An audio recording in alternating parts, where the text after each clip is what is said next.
Hello, how we getting on? Hope you're all alright. Looks a bit dark this video, but never mind. I hope you can see alright. So just thought I'd jump on and do another video, a little bit of an update around things that we've heard from the club. Doesn't get any better, I'm afraid. It's still just as depressing as ever. But never mind, just thought I'd jump on and, it's during the close season, just to keep us updated of what's going on and what we're hearing. As you can see in the background, we've got a bit of a European theme going on. The Euros are coming up June 14th. So just before we get into the video, have a little look at this. Every one of my videos, this link is in the description. You simply click on here. It then takes you to the page to register your account. Click continue, and that will then you'll be set up on your account. Click on my coupons, and then you'll see you have this my coupon. Now click on there and it gives you your discount. So there's your discount there. To check out, you see it's £23.99 for the shirt. What you need to do is use coupon code in here, type SAFC, apply your coupon,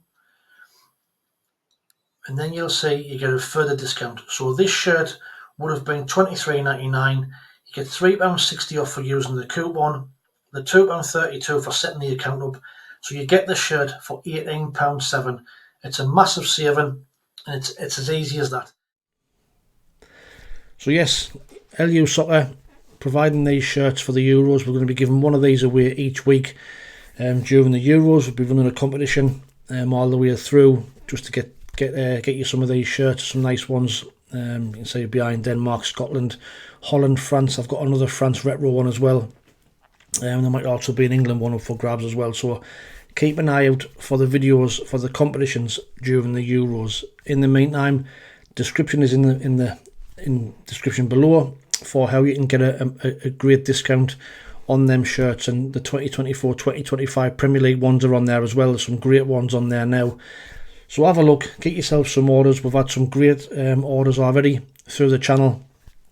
So long may it continue, and we'll keep on providing these shirts for all you subscribers.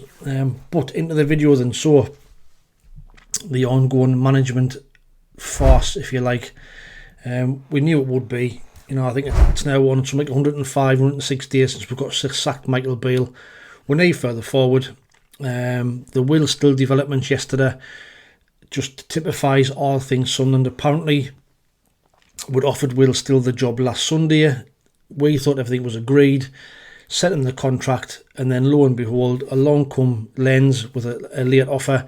As we know, he's just joined this new Unique Sports company. I think it was working as his agent. Looks like they're getting Lens to give him an offer.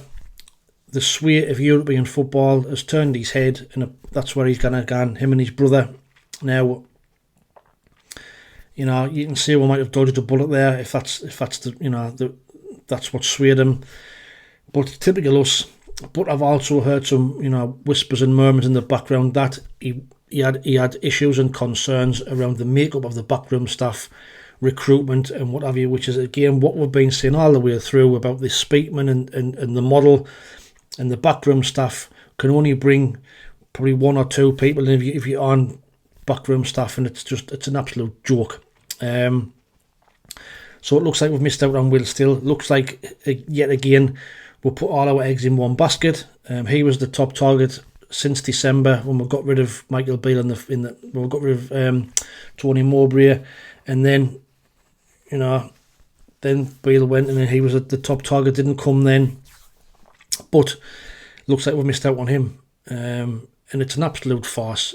Now you can see on the betting here, Rennie Marriage is now the new favourite at 7-4. That's from this morning.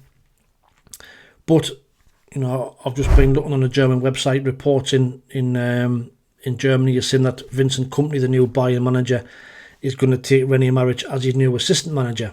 So that one looks like he's dead in the water. He would have been an interesting one because he's 31, even though he hasn't managed a club at all. He's been an assistant and he's been around some good clubs. He was at Red Bull Salzburg, where he got into the Europa semi-final. Borussia Mönchengladbach, he was at Borussia Dortmund, where they finished second. He was assistant manager there. He was also assistant manager at Leeds when Jesse Marsh was in charge. So, he's worked with some good coaches. He's also worked with Thomas Tuchel as well in the early days at Mainz. So he's got some great experience. And although he hadn't been a manager, he would have probably been the one I would have probably took a chance on. But, where does that leave us now? So, personally, I still believe the issues are that no head coach worth the salt would come anywhere near us, not being allowed to bring on staff in. This ridiculous model, signing young players and developing them and selling them on, and, not being allowed to bring in experienced players. No manager, up and coming, worth his salt, is going to want to come anywhere near us, and that's the bottom line. Out of those still in the running for me, Steve Cooper would be the one for me. It's a no-brainer. He's got the experience of the Championship, proven, got promoted with Nottingham Forest, kept them in the league the first season they were up. Yes, he struggled a bit in the second season, but he's a great manager. Now, downfall of that is he's going to want to bring his own staff in, he's going to want money, he's going to want to sign his own players, which, as we know, this isn't the way we're moving forward. Now, we know there's been rumours that, Speakman and Co have been prepared to tweak the model a little bit, allow a couple of more backroom staff and some experienced players, but it's not good enough. The fact is the model isn't working. A club this size with a fan base it's got, there should be people knocking down walls to come and take this job on, and the fact is that they're not coming, or they're turning us down. It just shows you that where we are as a club, and that this ownership model, they are to blame. Been banging about it all season, and it's not getting any better. And there's more and more people are in the Speakman and KLD camp out. I've been in that for a long time, as you know, on this channel. Been bleating on about it, that they need to go. They're not good enough. They're not taking us forward. And this manager situation is more proof that we just need to get them gone. The lack of communication, we've had nothing from Speakman, we've had nothing from KLD. KLD like the Scarlet Pimpernel. Christian Speakman treating every Sunderland supporter, with arrogance and contempt, just the bloke he is. He's on a power trip. But I've had some news today that Anthony Hayes, who was appointed as first team coach back at the back end of last season, he's left. He's going to be assistant manager at Gillingham. So that's one gone. Let's hope there's a few more continue out of the door. Me personally, I just feel as though they're shitting themselves, because they know how important this appointment is. They're not. If they get this one wrong, then it's going to be some ugly scenarios next season. If I don't know, I just don't know where we're going to go. Out of those in the betting, I can only see us probably getting that Raphael Wiki, who last week apparently would agree to 2-year contract with him, which was wide of the mark. But looking at the others in the betting, Will still gone to the lens. Marriage looks like he's stopping at Bayern Munich as assistant manager. Steve Cooper will not get, and the rest of them are like Higginbottom 11-1. Even Lampard, apparently rumours are he's been interviewed 3 times for the job. Would you want Frank Lampard here? Not for me. And that even Raphael Wiki, his record is not good for me. He's not good enough. And we're now getting into the desperation stakes of scratching around. We're going to end up with another nobody, another yes man, another Speakman's puppet, and it's not good enough. I'm sorry, but it's not good enough, and we're slowly and again becoming more of a laughingstock. Like I said, a club this size can't attract a top manager. It's a fucking joke, and it's all down to them in charge. They're the reason why we can't attract these top managers. Like I say, we're a massive club. We're a sleeping giant. If you spend a bit of money and invest into the team, into the squad, that stadium will be full every week. No doubt about it. If we go into the Premier League, there'd be 45,000 there every week. The stadium will be full. Simple as. And the short-sightedness of these owners can't fucking see it. And it's so frustrating, so annoying, and it's got everybody pissed off. Now, we've still sold 31,000 season tickets this season for next season. Does that mean that we're the problem, accepting this shit and putting up with this shit week in, week out? We still get and support them, we still love our club, but we're getting treated like shit. Easy as. We're getting treated like shit, and we have done for months and months and months. and it's not good enough. And it's time that KLD grew a pair of balls, got rid of the Speakman, got rid of the coaching staff, start afresh, and let's get a fucking great manager in with a great backroom staff and spend a bit of money, and let's get back in the Premier League. Anyway, there's a rant. Some more updates on transfers. You've probably seen in social media this week that apparently Crystal Palace are massively linked with Job.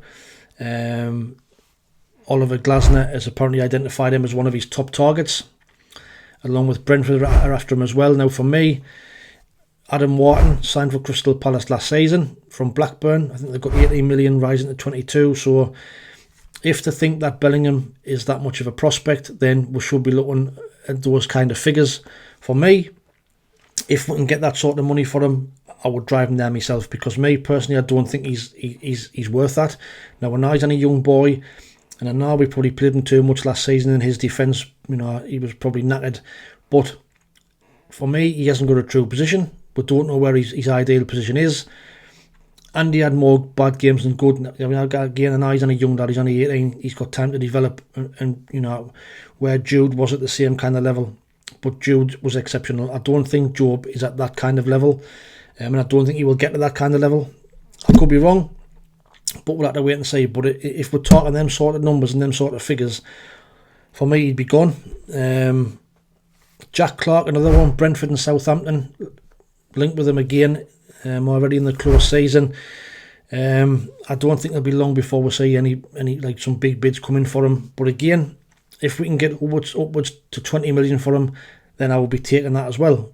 Now, I know that leaves us short, but you might be thinking, why would I want to be selling two of our biggest assets? But just because we know the situation with the model, kind of just give in and just pissed off about the whole situation. So if they're going to gun, we might as well get the money for them. This is the way the ownership are working. This is the model under Speakman and KLD. I'm convinced that they've got no intention of taking us forward. They're happy, like I said, with the big gates in the Championship, mid-table in the Championship, plodding along, taking all the money, selling these players, buying them young, developing them, and then selling them on for a massive fee.